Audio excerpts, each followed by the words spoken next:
Meus irmãos e amigos, a paz do Senhor, tudo bem com vocês? Já estava com saudade de voltar aqui no nosso canal, no nosso quadro Comenta o Texto. E hoje nós temos uma participação especialíssima lá da cidade de Sobradinho, no Distrito Federal, que é a nossa irmã Luzia Lúcia, ibadiana, serva de Deus, pregadora, ensinadora, escritora, revisora. Gente, hoje nós estamos aqui com uma participação maravilhosa. Mas antes de chamar a irmã Luzia Lúcia aqui, eu gostaria de te pedir para que você se inscreva no nosso canal. Essa parte vai nos deixando assim bem animados para continuarmos produzindo conteúdo. Esses conteúdos que vocês já acompanham ao longo do tempo, que são conteúdos edificadores, transformadores, porque o foco é a palavra de Deus. E a palavra de Deus tem esse poder de trazer transformação sobre as nossas vidas. Sejam bem-vindos.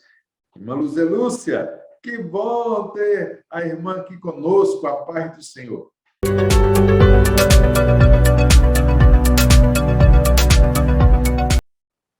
Paz do Senhor, o prazer é todo meu de participar com o irmão neste momento. Né? Chegou a nossa vez, né? Chegou a nossa vez.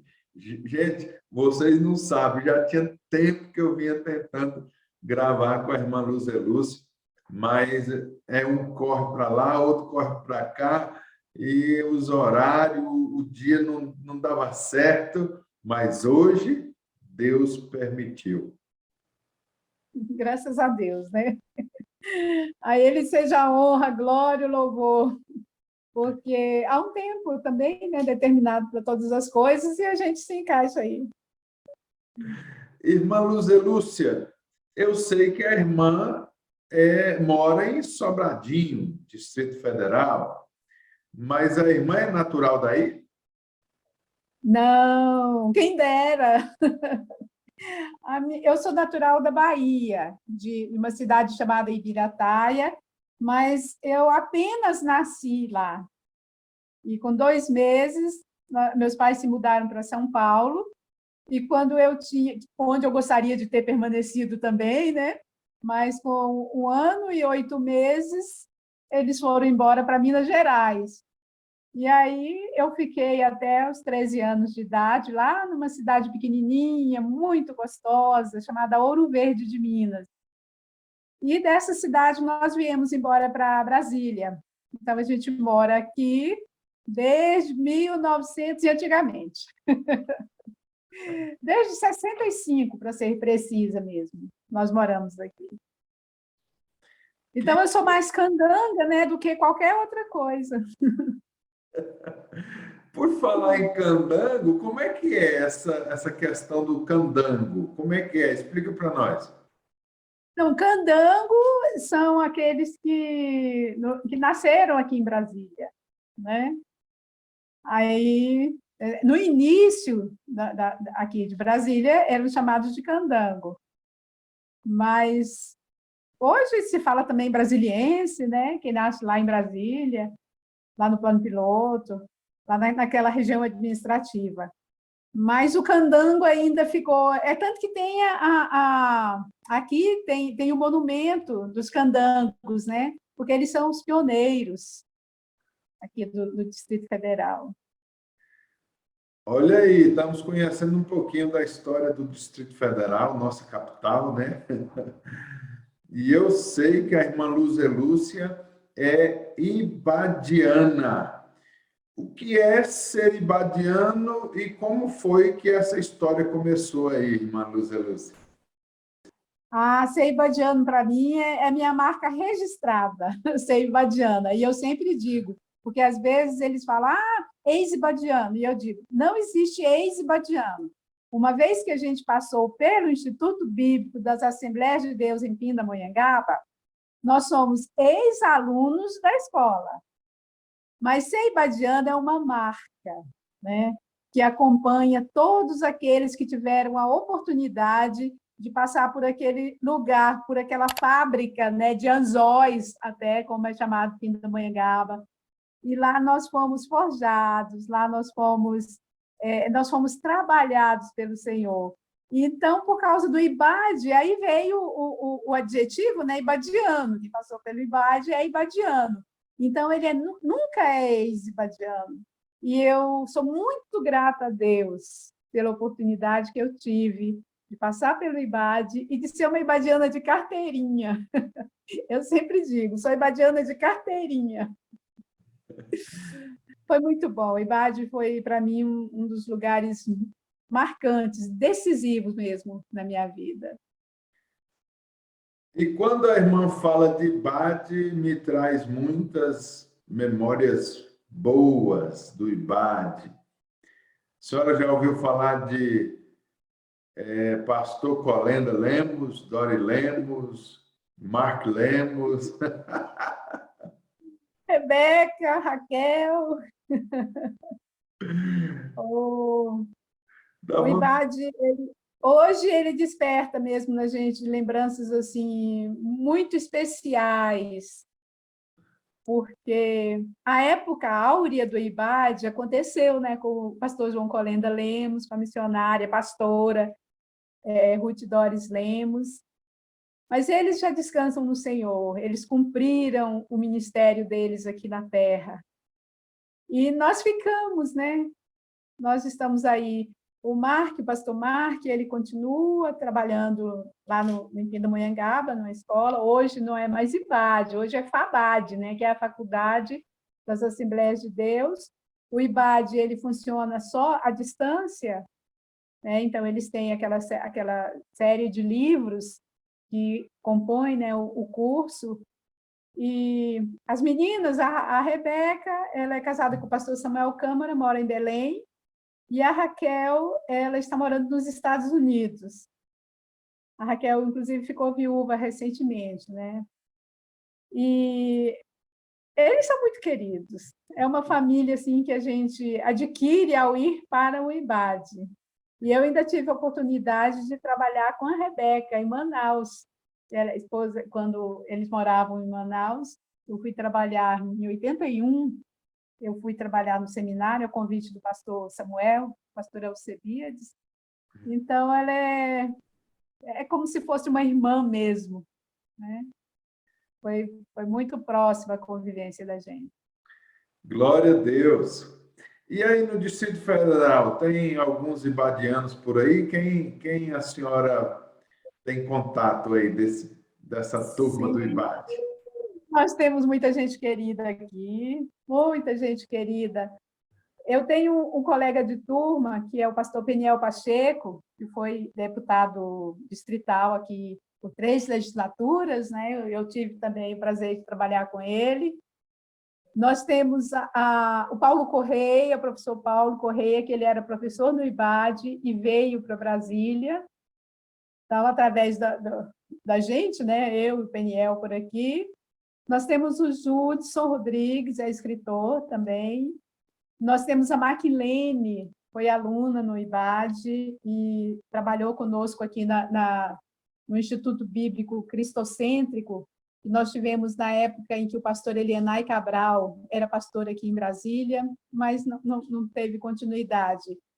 Nós temos o Francisco Sérgio, que é professor, e nós temos muitos outros. O Ezequias Lima, que é filho do pastor Estevão Ângelo de Souza. E nós temos o Osias Joaquim, inclusive esse foi meu aluno no IBAD. Nós temos o Francisco Flávio, rapaz, é muita gente, mas deixa eu falar do último, que é o pastor, eu nem sei se você conhece, pastor, o pastor César Rosa, que ele foi um dos últimos alunos lá do IBAD, e ele, na semana passada, dia 30 de novembro, nós tivemos uma sessão magna da Academia Evangélica de Letras, do DF, e ele foi recebido como acadêmico. Então, aí nós somos 4. Nós somos 4 ibadianos compondo a Academia Evangélica de Letras, que é o pastor Peniel Pacheco, o pastor Júlio Rodrigues, o pastor César, que é o último, e a minha pessoa, Luzia Lúcia, né? Que bom saber dessas novidades. Muito Quero, bom. quero poder conhecer os demais. Eu conheço o César Rosa. Inclusive, no último ano do César, foi o meu primeiro ano, né? Eu entrei Sim. em 2002 e saí em 2005, né? Eu tive ainda o privilégio de ter teologia pastoral com o pastor Colenda, tive Oh, jornalismo com a irmã Dores, tive sim. regência com a irmã Dores, hermenêutica com a irmã Dores. Ei, irmã Luzero, a senhora está me trazendo muita lembrança boa aqui, viu? O Que César, saudade, né? César é meu amigo, a gente sempre está conversando, trocando algumas ideias, lançou alguns livros pela editora Betel. Que Deus abençoe grandemente toda essa família, né? Vamos chamar de família. Toda essa. Olha, ainda tem mais uma componente dessa família que eu me lembrei agora, e se eu não falar, ela vai ficar muito chateada comigo. É a Carmen Lúcia Reis. Ela tem um curso online que é chamado CCEBD, coach, né? E ela está fazendo um trabalho muito bonito, muito bom, aqui também no Distrito Federal. Então, é mais uma ibadiana, e de carteirinha também. Que bom, glória a Deus, que bênção. E nessa área dos livros, eu sei que a irmã é autora de um livro da Escola Bíblica Dominical, que é usado no curso à distância do IBAT, e além desse livro, como é que tem sido essa militância da senhora? Além desse, eu tenho um livreto que, em 1998, nós fizemos uma reunião de ex-alunos aqui em Brasília. E nós conseguimos reunir 50 ex-alunos assim, de todas as regiões do Brasil. Então, as regiões estavam aqui representadas, com 50 alunos. Daí, nasceu, eu já tinha algumas poesias, né, escritas, aí eu falei, vamos publicar isso para o próximo encontro. No próximo encontro, nós tivemos 157 alunos lá em Pinda. E nós demos o nome para essa reunião de comunidade. Mas eu quero ressaltar que aqui em Brasília foi lindo. O trabalho aqui foi lindo. A irmã Doris Moncolenda, eles estiveram, o pastor Marco e a Elba também estiveram. E o que me marcou muito foi a entrada dos nossos pioneiros ao templo. Então, nós fizemos aquilo tudo solene, né? E quando eles foram os últimos a entrar, pastor, a igreja estava lotada. E a igreja aplaudiu o Moncolenda e a irmã Doris, de pé, acho que por uns 15 minutos. Eles não paravam. E eles choraram. E eu também, né? Porque foi uma homenagem merecida. Uma homenagem merecida àqueles 2 pioneiros da educação teológica no Brasil. Então, num comunidade, essa reunião te deu o nome de comunidade, e quando nós fizemos lá em Pinda, novamente, aí eu ganhei, vê como Deus é maravilhoso. O pastor Eude Martins, ele é ex-aluno do IBAD, e na época ele era diretor da editora Vida. E eu perguntei para ele se ele não, como que eu faria, né, para publicar e tudo. Aí eu ganhei, foi uma cortesia esse material. Aí foi o primeiro material publicado, mas, ao mesmo tempo, eu publiquei Mulheres do Antigo Testamento. Não sei, acho que você não conhece, não, né, pastor? Então, cada uma é na primeira pessoa do plural, do singular, cada uma fala, eu sou Sara, e ela conta a história dela. Eu sou Esté, conta a sua história. Aí, depois, nós publicamos, eu publiquei em parceria com a Berenice, o livro de Escola Dominical, Formação Integral do Cristão, que foi para o IBAD. E depois eu publiquei Mulheres do Novo Testamento, que agora as Mulheres do Novo Testamento, contando também a sua história. Depois eu publiquei Fundamentos da Educação Cristã, que foi uma cortesia também que eu ganhei lá em Manaus, Fundamentos da Educação Cristã. Aí foi publicada a revista Maturidade e Mordomia do Cristão, foi para a Assembleia de Deus em Belém, né, para a Igreja Mãe. E agora nós estamos com uma revista também da Escola Dominical, lá da Igreja em Belém, que é sobre Ruth e Esté. Esse aqui, Ruth e Esté. E o livro de apoio também. Nós estamos com ele aí. E estamos com essas recordações aqui, né? Que é Memórias do IBAD. Então, esse foi o último lançamento, Memórias do IBAD. E nele eu relato não só as memórias do IBAD, é tanto que eu queria que fosse memórias do IBAD e Ibadã, porque eu trabalhei 7 anos em Manaus. Então, e Manaus foi uma extensão, né? Foi um filho do IBAD, ou neto do IBAD, não sei como é que a gente chamaria. Mas esses tempos foram tempos assim preciosos, né? De muita experiência, de muito crescimento também na obra do Senhor. E estamos aí, né? Pensando em mais alguma coisa. Eu estou aqui com o material, não sei se você consegue ver o material ali para trabalhar mais uma revista. Dessa feita vai ser, vou contar baixinho aqui, Eclesiastes e Cantares. Não é fácil, né? São os livros da Bíblia que ninguém quer trabalhar com eles. E seguindo adiante, né? Para o que Deus dirigiu. Eu quero colocar a nossa editora, que inclusive a irmã Luzia Lúcia tem nos ajudado muito na revisão dos textos. Você que tem livros, revistas, jornais, que precisa de correção, nós temos aqui a alegria de apresentar, recomendar, indicar a irmã Luzia Lúcia nessa área de revisão de textos. Com certeza,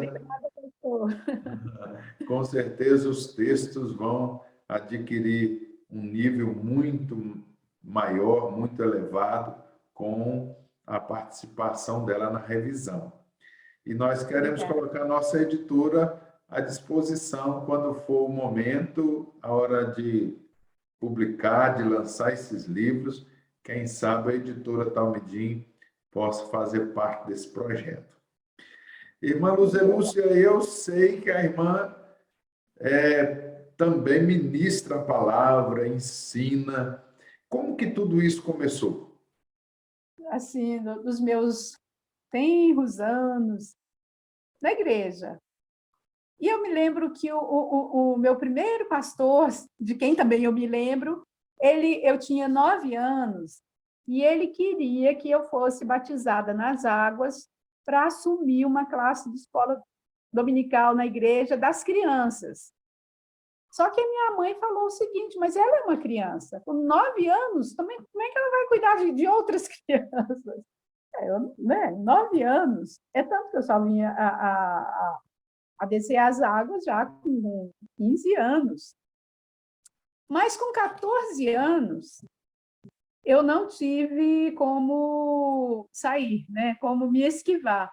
Aos 14 anos, eu era professora de escola dominical e todas as meninas da minha classe eram mais velhas que eu. Mas isso por quê? Porque eu já tinha lido a Bíblia toda algumas vezes, então é graças a Deus que ele me deu uma memória bem razoável, né? Então eu tinha muita facilidade, eu ganhava os concursos bíblicos que eles faziam na igreja, e trabalhar na escola dominical para mim foi o ponto, né, de partida. Porque eu tinha que pesquisar, tinha que preparar a lição, tinha que trazer alguma coisa a mais para apresentar e eu fui tomando gosto por isso, né? Fui tomando gosto, e então, desde os meus 14 anos que eu trabalho com educação cristã, aí passei já por diversas classes, né? Muitas pessoas, em muitos locais, e a gente começou a trabalhar mesmo com seminários de escola dominical. Então, eu fiz seminários aqui no Brasil, fora do Brasil, e continuo ainda trabalhando com a educação cristã. Para mim, eu gosto muito de missões e gosto muito de trabalhar com mulheres, mas educação cristã, para mim, é minha assim, realização. E, por falar nisso, eu estou aqui diante de um texto maravilhoso. Eu gosto de todos, né? Mas parece que tem dias que tem aqueles textos que fala mais forte conosco. E um desses textos é o que está em Lucas, capítulo 9, e o versículo 23. O que a irmã pode falar para nós nessa palavra? Deixa eu ver, a minha Bíblia abrindo aqui. Diz, e dizia a todos eles, se algum homem quiser vir após mim, negue-se a si mesmo e diariamente tome a sua cruz e siga-me. Esse é um texto forte, né, pastor? Porque ele vai tratar de negar-se a si mesmo. E negar-se a si mesmo quer dizer renúncia, quer dizer abandonar, quer dizer deixar. E voluntariamente. Porque se não for voluntariamente, que nós deixemos a posse de alguma coisa, então não é renúncia. É não querer, é rejeitar, é abdicar, é desistir de alguma coisa. Então, negar-se a si mesmo é renunciar. E o que a gente vê? Que renúncia é uma palavra que não agrada muitas pessoas, especialmente nos nossos dias. Por que eu tenho que renunciar? Renunciar o quê? Para quê? O que eu vou ganhar com isso? Né? Então, mas quando nós nos dispomos a seguir a Cristo, nós estamos confessando que nós aceitamos negar a nossa velha natureza, que nós chamamos de carne, né? E o nosso eu, aquilo que determina as nossas ações, negar deixar as nossas ambições.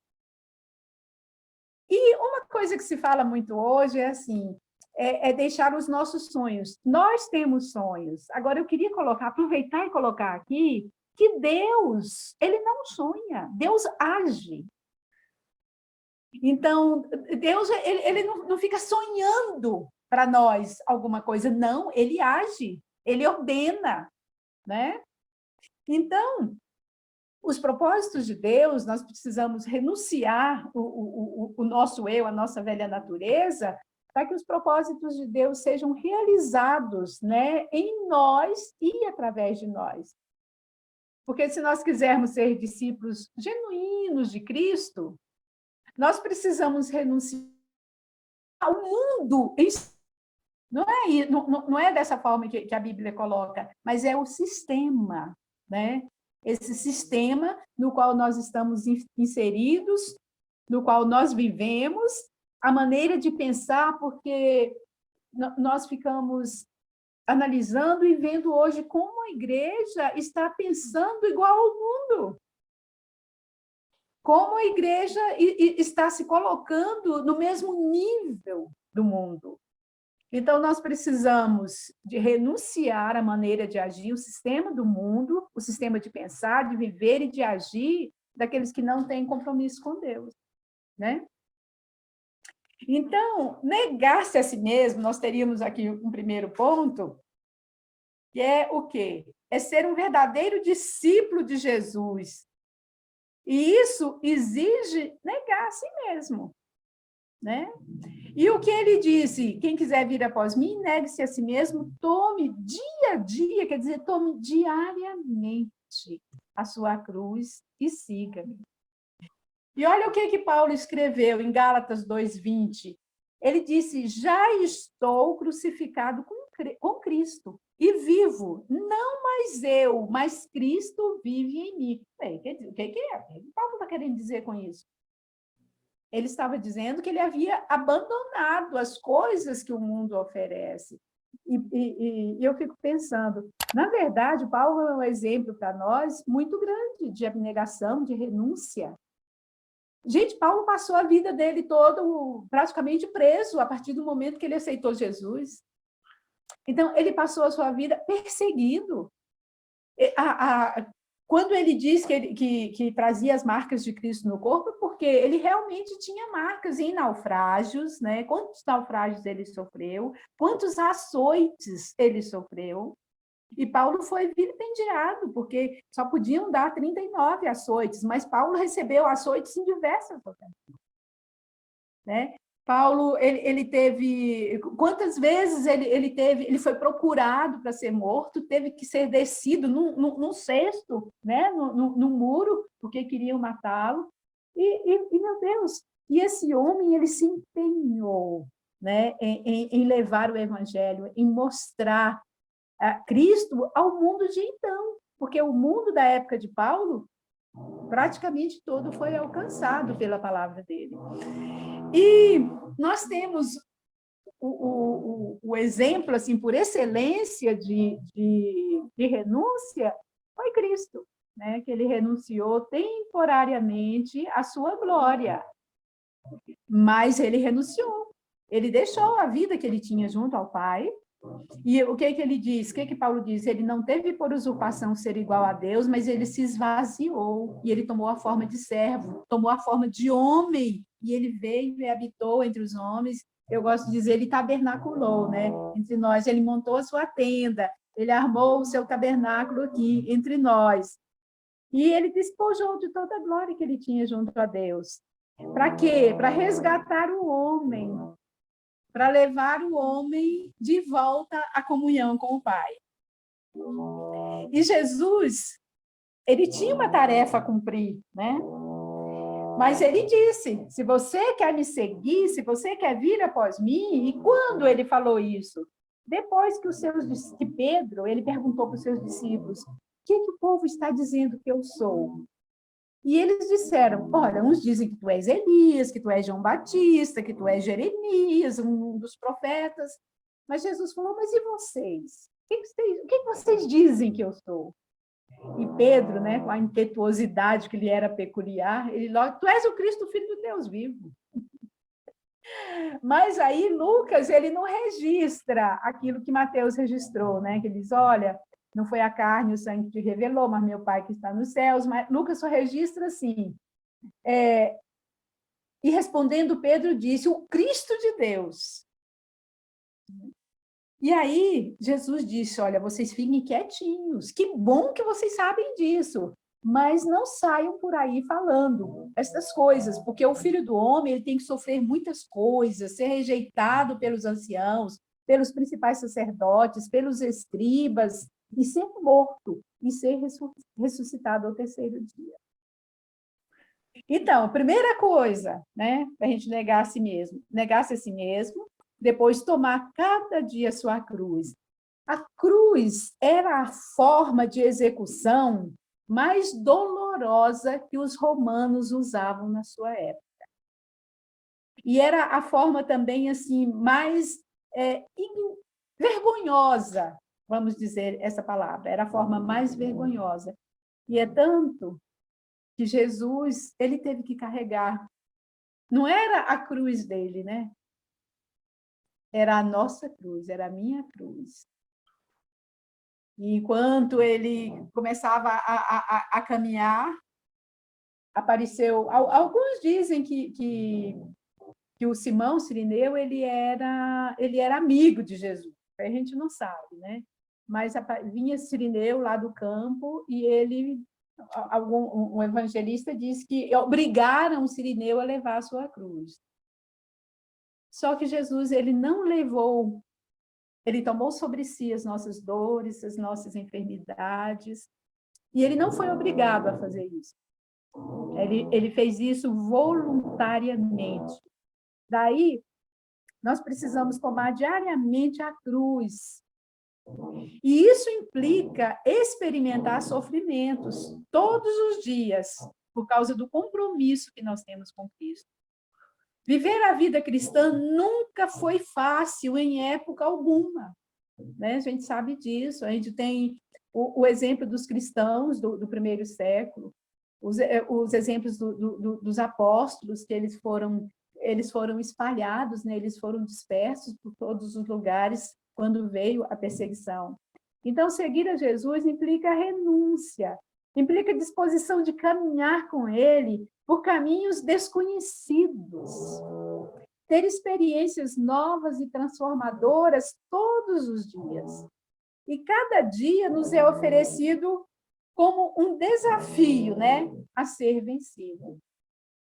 E nós, quando nós levantamos pela manhã, quando Deus nos dá a graça, né, de respirarmos e de vivermos mais um dia, a gente não sabe o que nos espera. Nós não sabemos com as situações com as quais nós vamos nos deparar. Mas uma coisa deve estar bem clara dentro de nós, é que se somos seguidores, adoradores, se somos servos do rei, nós devemos segui-lo. E não importa a condição. Seja num dia de sol, seja num dia de chuva, seja num dia de bonança, seja num dia de adversidade. Porque o Eclesiastes também diz, né, que o dia mau também foi feito para que ele seja considerado. A gente não vive só dias bons. E aí eu me lembro de Jó. Jó estava tranquilinho lá na sua casa, quando chegou um emissário lá, falou: Jó, você nem sabe o que aconteceu. Tudo que você tem sumiu, acabou, desabou. Ele falou: o quê? Mas vejam, ele não se perturbou, né? Ele falou: o Senhor deu, o Senhor tomou, bendito seja o nome do Senhor. Vamos seguir em frente. E nós vimos, né, a saga de destruição, de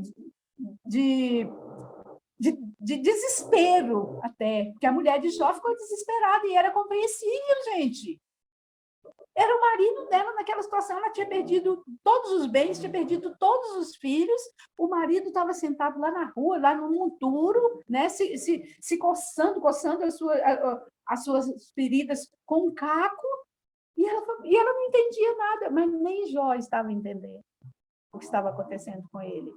Então, mas ele foi fiel ao Senhor, ele perseverou em ser fiel ao Senhor. E nós? Se nós queremos seguir a Jesus, nós precisamos perseverar, né? Em ser fiéis, em seguir a Cristo, em seguir o caminho, que é o caminho da cruz, em tomar a nossa cruz. Eu não posso levar a cruz de ninguém, né? Mas eu não posso viver a vida de ninguém, o que foi determinado para ninguém. Mas a gente pode, aqui na Terra, ter empatia uns para com os outros. A gente pode ajudar a levar, né, as cargas uns dos outros. E como que a gente pode fazer isso? Ouvindo, conversando, orando, ajudando nas necessidades. Eu tenho dito que nesse último ano, por causa da pandemia, muita gente perdeu o seu emprego, muita gente perdeu a sua fonte de renda, muitas pessoas que já não tinham muito, hoje não têm nada. Então, você vê um pai de família pedindo, pelo amor de Deus, me ajude, ele falou, eu preciso comprar um arroz, e eu não tenho como, isso dói, né? Se uma mãe chegar para você e falar, eu pegava uma cesta básica ali naquela igreja, mas eles não estão distribuindo mais, e eu tenho um filho especial, ele está doente, e eu não tenho nada em casa para comer. E ele gosta, assim, o que ele come é feijão, arroz e biscoito doce e biscoito de sal. E será que a gente vai ficar indiferente a isso, né? Como igreja, como servos do Senhor, quando Deus tem, graças a Deus, né? Ele tem provido a nossa despensa, as nossas necessidades, Ele tem preservado a nossa vida. Se alguns de nós passamos pela mão do vírus, vírus terrível, mas Deus nos deu a graça de sairmos, de sobrevivermos, né? De estarmos aqui. Então, acho que é um momento que a gente precisa olhar ao nosso redor. E a gente precisa renunciar mesmo à nossa natureza ruim, porque ela vai dizer, não faz nada, manda ele trabalhar, manda ele trabalhar. Mas a Bíblia diz que aquele que semeia pouco, pouco também vai ceifar. E nós estaremos semeando também, quando nós ajudamos as pessoas que estão nessa condição, né? Seguir a Jesus é você ter empatia para com o sofrimento e as adversidades que sobrevêm ao seu próximo. E aí a gente lembra da parábola do bom samaritano, e muitas pessoas hoje, eles usam muito a roupagem do sacerdote e do levita. São poucos os que se dispõem a fazer como o bom samaritano fez. E muitos ainda dizem assim, não tenho nem para mim. Né? Cadê a nossa confiança em Deus? Cadê o nosso envolvimento, né? A nossa voluntariedade em servir e seguir a Deus? Então, há um custo muito grande em seguir a Cristo. E, às vezes, as pessoas acham que não, seguir a Cristo é muito fácil. Hoje, porque no momento, na época em que nós estamos vivendo, uma época de quê? De pós-tudo, né? Hoje é pós-modernidade, agora já é pós-humanidade. Então, você vê, é a era da inteligência artificial, as máquinas estão aí tomando conta de tudo. Muita gente vai ficar sem emprego? Vai. Né? Porque a máquina, os algoritmos, eles vão cada vez mais se estabelecer. Por quê? Porque nós estamos vivendo tempos do fim. Nós estamos nos aproximando do grande e glorioso dia do Senhor. E aí é outra questão, né? Aí é outra discussão. Mas seguir a Cristo implica em renúncia da sua própria vida. E isso tem que ser feito diariamente e sempre, né? A fim de que todo o nosso ser seja absorvido por Cristo, para que ele se torne tudo para nós. Então, nós entendemos que somos devedores para com aqueles que não conhecem a Jesus. Porque quando a gente fala em negar-se a si mesmo, em renúncia, se trata muito do campo, se fala muito no campo missionário, né? E todos somos missionários. E Paulo, ele diz, eu sou devedor tanto aos gregos como aos bárbaros, tanto aos sábios como aos ignorantes. E eu sinto hoje também essa inquietação, que nós somos devedores de quê? De anunciar a Cristo, de fazer o nome de Cristo conhecido, de levar o evangelho a toda criatura. E há um preço para se fazer isso. Quando Deus chamou Abraão, Deus falou para Abraão, sai da tua terra, da tua parentela e da casa de teu pai. E, às vezes, a casa de nosso pai, a nossa terra e a nossa parentela é tão aconchegante, é tão bom estar ali, que nós não queremos saber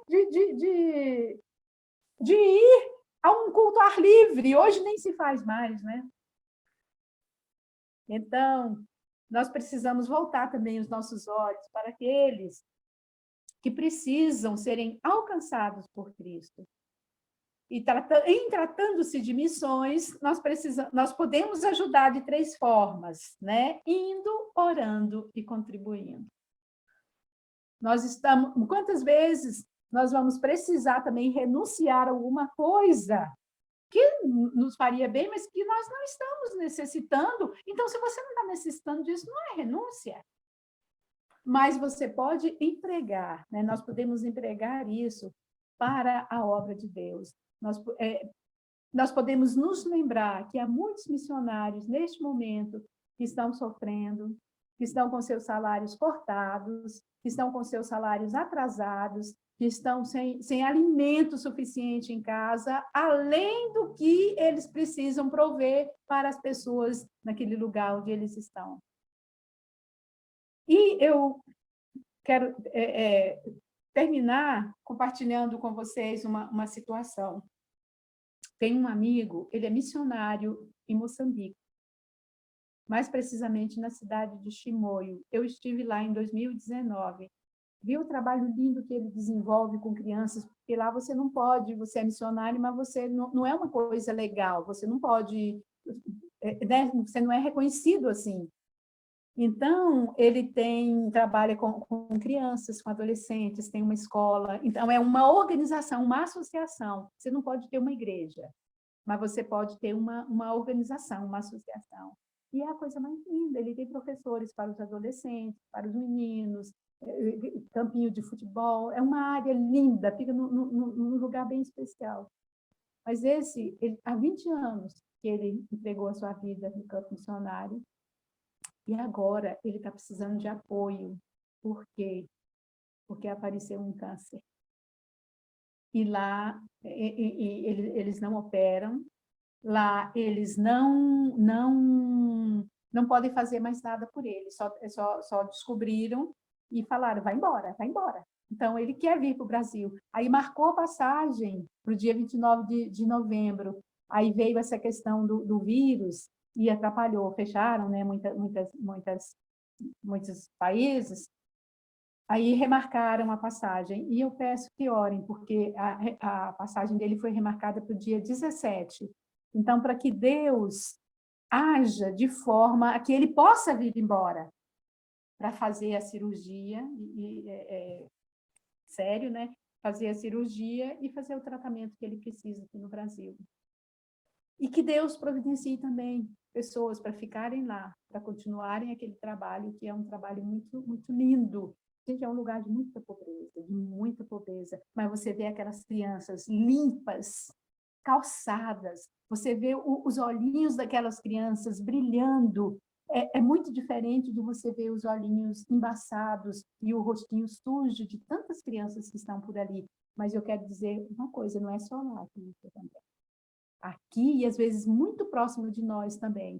E nós precisamos ter sensibilidade espiritual para enxergar essas coisas, né? Para ver essas coisas e para renunciar a nossa vida diariamente em prol daqueles que precisam também serem alcançados pela graça e pela grande misericórdia de Deus. Deus abençoe, eu agradeço a oportunidade de compartilhar com vocês, né, essa meditação. E deixa eu dizer, olha, ser discípulo de Cristo implica em renúncia, e não são pequenas coisas que podem ser consideradas como tal. Deus pode exigir de nós que renunciemos a algumas coisas boas e legítimas da vida, coisas que normalmente poderíamos conservar e desfrutar. Experiências como essa qualificam-nos para o ministério, porém, se viermos a falhar nessas coisas, ficaremos limitados e não teremos um ministério profícuo e duradouro. E essas são palavras da minha muito querida mestra, diretora, fundadora do IBAD e minha patronesse na Academia Evangélica de Letras, a irmã Ruth Doris Lemos. A renúncia é muito grande quando se vai ao campo missionário, e hoje poucos estão dispostos a ir. Ela teve que renunciar a tantas coisas para vir nos oferecer um nível, né, de educação teológica no nível que nós tivemos, né, pastor? Deus abençoe. Oi, irmã Luza Lúcia, que bom lhe ouvir, que mensagem abençoada para os nossos corações. Só lamento que estamos indo para o final, mas antes de liberá-la, Gostaria que a irmã orasse por nós. Muitas pessoas enfermas, muitas pessoas enlutadas, muitas pessoas angustiadas, preocupadas, tem também os desafios missionários. Ore por nós, irmã Lúcia Lúcia, porque nós cremos em um Deus que tudo pode. Então, oremos. Pai, neste momento, nós louvamos o teu grandioso nome, Senhor, pela tua grande misericórdia que nos alcançou e que tem agido na nossa vida, Senhor. E nós colocamos diante da tua presença neste momento, Senhor, a situação do nosso mundo, a situação do nosso Brasil, a situação das nossas igrejas, a situação particular de cada um dos teus filhos. Senhor, tu podes contemplar agora quantos são vítimas de depressão, quantos estão com as suas emoções totalmente adoecidas, meu Senhor. Quantos são vítimas, ó Deus, de perturbações, quantos estão precisando de um milagre, Senhor, quantos estão enfermos dos mais diversos tipos de enfermidades e doenças, e Jesus andou na terra curando, fazendo o bem, Senhor. Ele andou aqui restaurando a saúde física e a saúde espiritual. Quantos, Senhor, missionários que estão nos campos, precisando da tua ajuda, precisando do conforto, do consolo do teu Espírito. E em quantos lugares, Senhor, a tua palavra não tem podido chegar ainda, porque as portas são fechadas, mas nada é impossível para o Senhor. E nós colocamos todas essas situações diante de ti, Senhor, e pedimos que a tua mão, pedimos que os teus olhos, pedimos, Senhor, que tu estejas agindo em favor da tua igreja, em favor, Senhor, dos teus servos, em favor daqueles que têm renunciado às suas vidas para te seguirem, para te servirem, Senhor, e para serem instrumentos teus aqui nessa terra.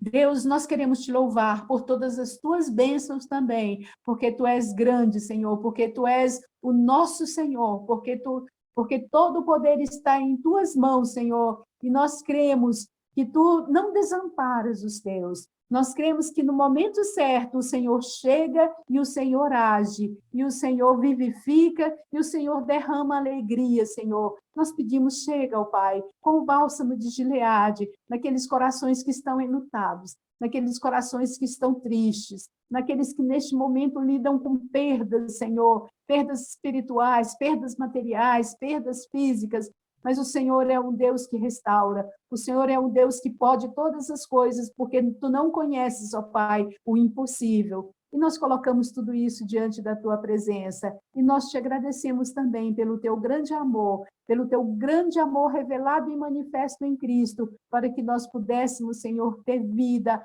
através da morte e da ressurreição de Cristo. E nós te louvamos, nós te adoramos, nós bendizemos o teu nome, Senhor, porque Cristo é real em nossas vidas e nós queremos viver por Ele e por Ele, Senhor. Nós queremos dizer como Paulo, estou crucificado com Cristo e a vida que vivo, não vivo a mais eu, mas Cristo que está em mim.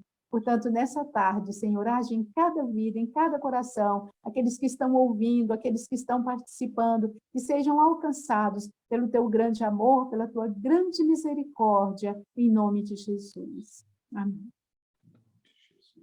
Amém. Amém. Amém. Glória a Deus. Muito obrigado, irmã Lúcia Lúcia. Que Deus lhe abençoe e que tudo que a irmã colocar as mãos, que possa dar certo, que possa prosperar em nome de Jesus. Oh, glória a Deus pela vida da irmã Lúcia Lúcia. Que bênção é ouvir e aprender sobre o carregar a cruz. Lembrando que a cruz não é uma sogra insuportável, ou uma esposa ranzinza, ou um filho desobediente. Não. Carregar a cruz é quando o homem e a mulher, andando pelo caminho, reconhece que errou, que pecou, que errou o alvo e que é dependente unicamente, exclusivamente de Jesus.